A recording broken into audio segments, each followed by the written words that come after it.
Well, here's the LS35X headphones for the Xbox One.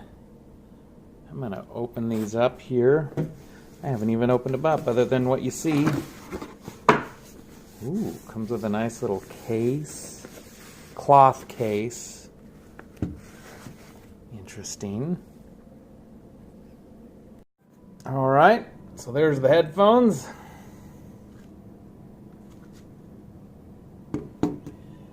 Comes packed in this box. Little attention sticker. Little book. Instruction booklet, I'm sure. Mic. An extra little mic boom filter thing. And a couple of cables. This bag has a little pocket on the inside right here. Right there. Put your stuff in. Okay, I thought it came with a case. I think some of the earlier ones did. But soft bag, that's fine. Whatever.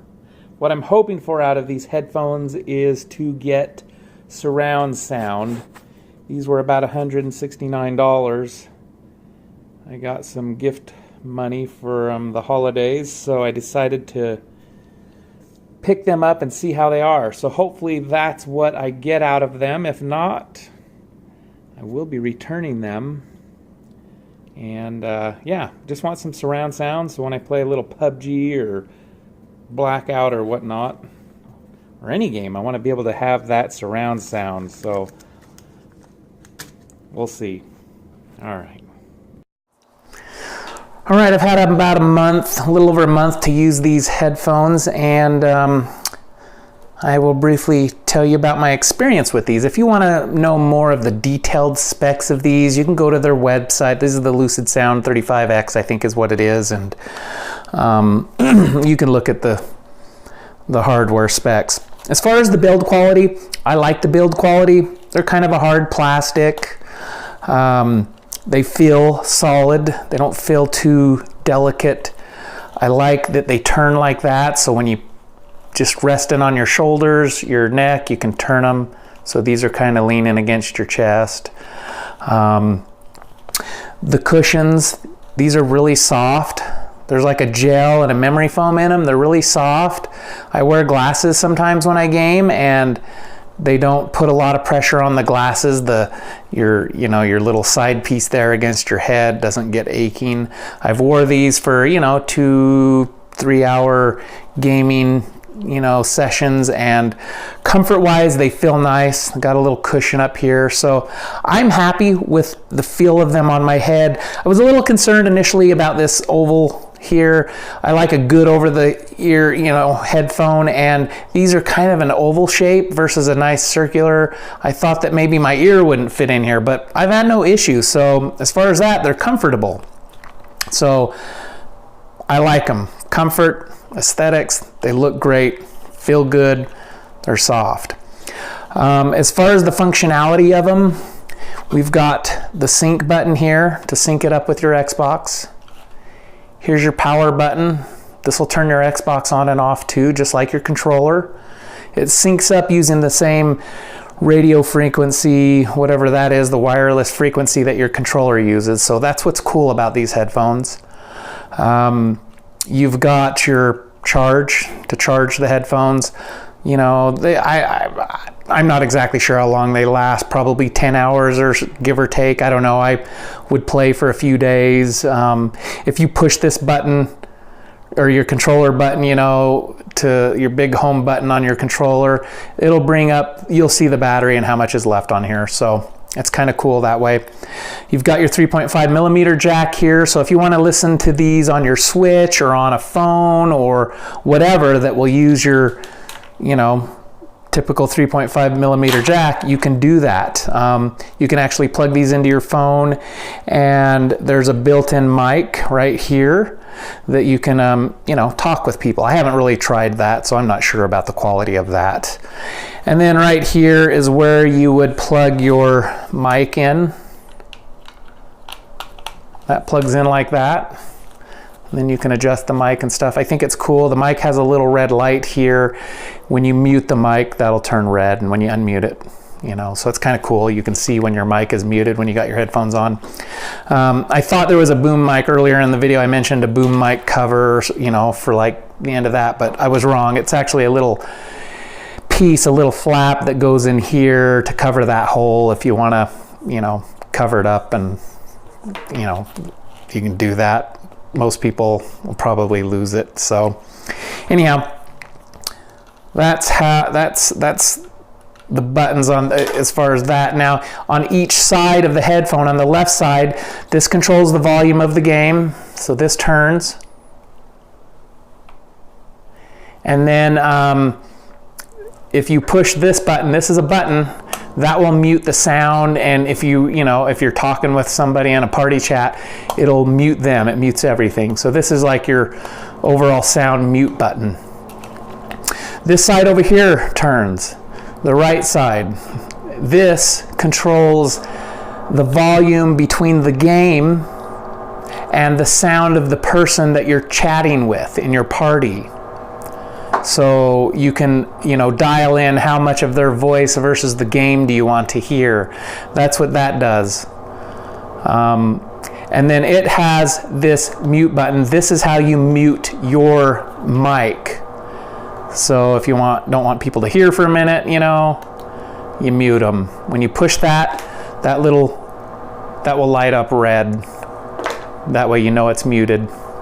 If you hold, this has what's kind of called mic monitoring or something. I guess what it is these aren't like, you know, soundproof or whatnot. So when you put these on initially, the mic monitoring, I guess, allows so that you can hear a little bit of what's going on outside of the headphones. So maybe if you have people over, your significant other, or kids or animals, I don't know, you can hear a little bit of what's going on outside of the headphones. They're not a soundproof headphone in that sense. When I have the volume and everything turned off and I have these on, I can actually hear my heater blow through my vents, you know, ever so slightly. If nothing's playing. If the game's playing or whatever, you're not going to hear that kind of stuff.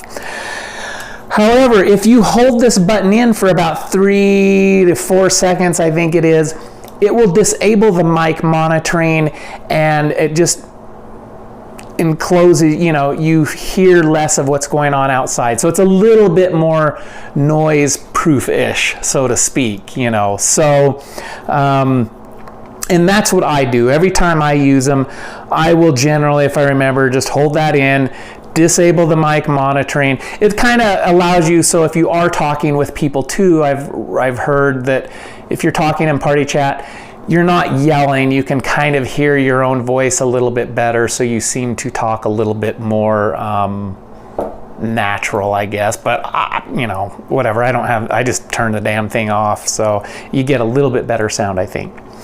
So that's the functionality of the buttons.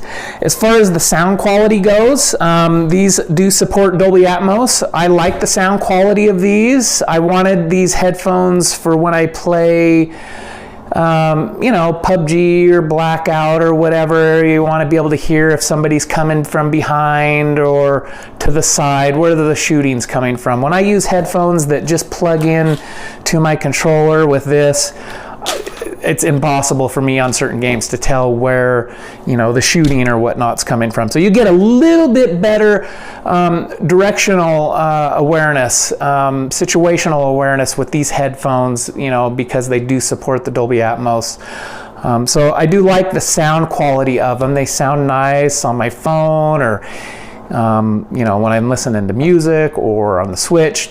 The quality is good. I'm totally happy with it. You know, I've heard better sounding headphones, you know, but when you get up into, you know, $200-300, I've heard some, you know, a little bit at stores, tested them, but I'm not a headphone aficionado, but for me, the quality sounds great. I have a stereo, 7.1 surround sound stereo, and when I play PUBG, the situational awareness on that blows these away, because you do have your separate speakers, and it just sounds, you know, I can definitely tell where noises and shots and stuff are coming from. However, quality sound-wise, totally happy with these. The only issue that I've found is, well, before I talk about that, one of the issues that some people report is that these headphones will disconnect from their Xbox. I've never had that issue. The suggestion is, and I did this, when I opened them up, I didn't even connect them to the Xbox. I plugged them into my computer, I downloaded the firmware update, and I ran the firmware update and updated the firmware on these because I had heard about that issue. So I've never had the issue. I've never had it disconnect from my Xbox. I've just never had that problem. The only issue that I've had is this right side, you adjust, when you try to adjust the volume between the game and the person you're chatting with. So I'll have my girlfriend's boy, I'll have him sing the ABCs and I'll dial it in. It's sensitive. Trying to dial in that voice, there's very little room. The button, you can see this knob turns almost a half of a turn, but you actually don't get any movement or anything to work with except right in this area. So, you could have the volume all the, turned over here. You won't start getting any adjustment for about an inch of the turn. So the motion of turn to adjust between the volume of the game and the person you're hearing on the other end, there's just a little room to work with. So it's just a little bit more sensitive trying to dial it in. Once you get it dialed in, though, I mean, it's not that difficult, but that's the only issue, and I've heard other people kind of mention it, and it is kind of just like, okay, you got to work with it, and then you get it set in, and you're good to go. So other than that, that's really the only complaint that I have about them. You can connect them to your PC if you have the Xbox wireless adapter. You just plug that into your PC, you hit that to sync like you would the controller, and then you just resync these, and you can actually connect, wirelessly play games on your PC or listen to music or watch videos or whatever. So that's pretty cool. You don't need the mic, if you're on your phone or whatever, you can even use these and talk and chat without the mic. Again, there is a little mic built into it, so, if you were using your phone or whatever. I tested it, and the person I was chatting with, they said I sound better with this mic plugged in rather than using this little silly mic here, which makes sense. So, but you can do that. So other than that, I can't think of much else of what to say about them. So are they worth $150 to $170? I had a gift card somebody had given me, and I picked them up off of Amazon for about $150. Are they worth that? That depends on you and your situation. I wanted a complete wireless set of headphones, and I did a lot of research, and for me, they're worth it. Can you get a good pair of headphones out there, spend a little, maybe $75 and get a pair that plug directly into your controller? And do they sound, as nice? I don't know, I just don't have enough experience in that area. But for me, I would say if you can afford them and you want a true wireless headset that supports Dolby Atmos, I think these are as good as anything out there at this time, at least for the Xbox. I do like that they connect to the Xbox like your controller, so you can turn them on and off here. That's pretty cool. It's really simple that way. You don't have to have a dongle on your Xbox or anything. So, again, comfort, they're great. I have no issues with them. So, yeah, that's about all I have to say about them. If I missed anything or you think of something, a question, and if I can't answer it, I will. Just leave it down in the comments. Thanks for watching my videos, and I just appreciate that. Want you to know that. And I hope everybody has a good day or night or whatever it is you're having right now. So we'll just chat with y'all later. See ya.